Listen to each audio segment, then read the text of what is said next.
the 3 R's. Respectable, reliable, and reputable. Right. Also, what I do is repair, rebuild, and renovate.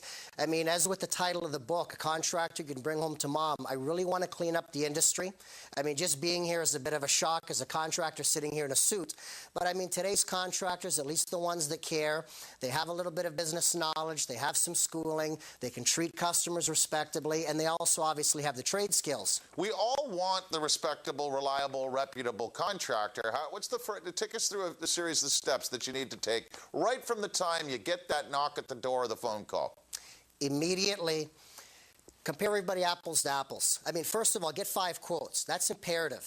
Now, the first thing you do is, at least for our municipality, I mean, again, it varies between Burlington and Hamilton, but I can speak clearly for Hamilton. The phone number is 905-546-2424. City of Hamilton? Yes, City of Hamilton. Ask for building and licensing. Explain to them what you're having done. A kitchen reno, a bathroom, a roof. Pretty well, any tradesperson, with the exception of the painter. Anything other than painting, it requires a trade license. My specific license is building general repair.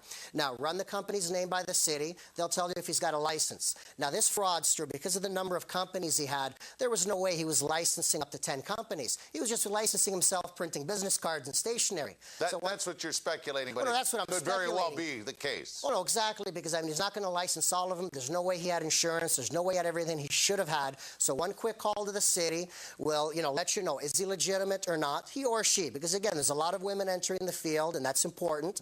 Now, number 2, get references. Forget so wait a minute. First, you call the city and check with the licensing department. Exactly. Is the company licensed? Legitimate? Are they legitimate? If they're not, you're done with them right there. Well, yeah, you're done with the city at that point. Now, Step 2 should have been done when he was at your home. Insist on this. Ask him for references, and forget about 3, because any criminal can get 3 references. 3 family members to vouch for him. Sure. Ask for at least 10 references. Now, if it's a big job, if you're spending over $5,000-$10,000, and it's smart for you to ask, can I visit some of these jobs? I mean, you're putting 20 grand into a kitchen, bathroom, having a roof changed, having an addition put on your home. Ask the contractor. I mean, if he's been in business 10, 15 years like he claims, ask him, can I have an address of a couple of past clients?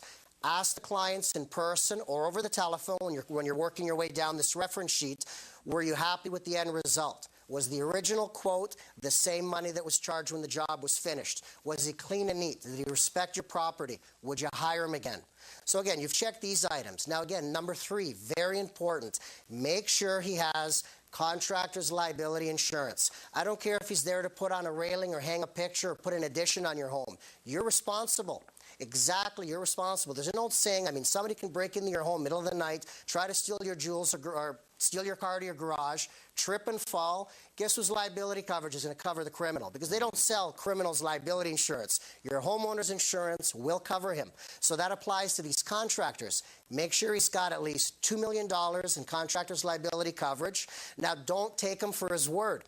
Ask for a certificate of insurance. Right. The problem is, I mean, we're in troubled economic times. All these even homeowners, everybody pays their premiums monthly. So these rogue contractors, when they can't afford the premium, the policy's null and void, but they've still got the paperwork. So they'll just show you their policy and say, oh, look, we have a policy. Forget it. Call their insurer or ask them. Make them do the legwork.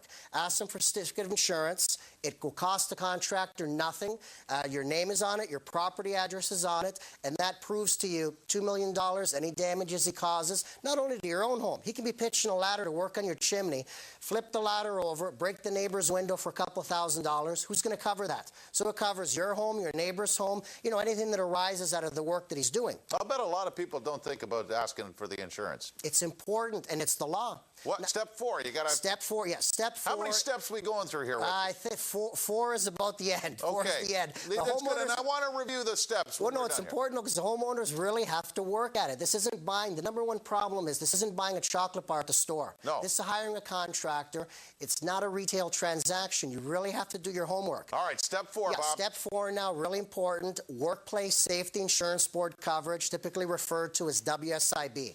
Now, that's going to protect you. If he cuts his finger, cuts his arm, gets hurt, one of his employees, pretend or say, or rightly so, claim their back hurts. Now, again, if they don't have Workplace Safety Insurance Board coverage, you, the homeowner, are on the hook because they've been injured on your property. Almost like they say if the mailman or a tripper fall on the ice on your lawn, on your home, you know, your homeowner's insurance, you have liability, so you have to make sure this contractor and his crew are coming in. Now, again, just like with the liability insurance, sorry to say this again, don't take him for his word. Now, you know, I can do this. I'm a contractor, so I can come down on them. Ask them for certificate. It's free. It doesn't cost them anything. I simply send out a fax to Workplace Safety Insurance Board. They send me back a fax, and it's good for 60 days, made out to the homeowner's name. I show it to the homeowner, and again, they rest in peace. Now, I know I said there wasn't a number 5, but if you can bear with me, Jason, I want to throw this one in. That's all right. I throw it in on the radio all the time. Forget technology, certificates of insurance, legalities, paperwork. Let's take this back to caveman time. Caveman, you were on the run. Instinct. Go with your gut feeling. You've got children. You've got valuables. This contractor should be in your home from before you leave for work, and he should still be there when you come home from work. If your gut tells you, if your instinct tells you there's something a little strange about him, forget it. Shred it. Find somebody else, move on. Okay. Instincts. Well, there are some indicators. We always, you know, if the guy is courteous enough to take off his shoes, he's good in our books. Definitely. He may reek of alcohol. That may not be right. You know, there's a lot of instincts. You forget the paperwork, the details. Go with your gut feeling. It's more than just common sense. Let's say I have a contractor in, hypothetically, they do a shabby job. What rights do I have? You have a lot of rights. Number 1, you have to be careful. Don't pay all of the money until you're done. And obviously, there's the Lien Act. There's the holdback provision. Typically, under most jobs, you're to hold back 10%. That's to protect you for poor workmanship and also liens. Because this contractor, myself, for example, I'm not a licensed electrician. I bring in my electrician. I make sure the permit's pulled. Now, let's say I don't pay my electrician the money I owe him. He can come knock at your door and say, hey, look, fine, I know you didn't hire me. I know you don't have any paperwork with me. You may not have even met me. But I perform the service on your home. Bobby didn't pay me or whoever didn't pay me. Pay up or I'm going to put a lien on your home. Just like that, eh? No, just like that. I mean, people don't realize all this information is readily available. You can ask the city for it. You can find it on my website. It's really important to educate yourself. And I mean, that's a lot of the information that makes up the content of my book. My book's not about how to drywall, how to lay the tile. My book is about the first and most important step, how to even hire the contractor. If you want to see how to drywall or how to put the tile down. Oh, that's Hamilton Life. Hamilton Life, yeah. Just ask Bob. Watch me there every week. Now that we got that plug in there, you can just ask Bob on the radio, too, every second Thursday, Talk 820. And the book, you're writing again for? Yes, I'm writing for Construction and Business Times newspaper. Right. It's a very nice newspaper. I'm really ecstatic with this because, again, it's really giving this Just Ask Bob theme some traction, starting with Silver and Gold, the bi-monthly magazine, right to Business and Construction Times, right to Hamilton Life, and, of course, the day-to-day work that I do myself. Yeah, I hope you're getting that done on time with all the other projects. Trying. And triplerinc.com, right? No, www.triplerinc.ca. Okay, .ca to get all those steps and then some great advice. Bob, always a pleasure. We got some info we're going to roll on the screen for you. Thank you so much for having me. We'll check you out next time on Hamilton Life here on Cable 14. Coming up next, it's News and Notes.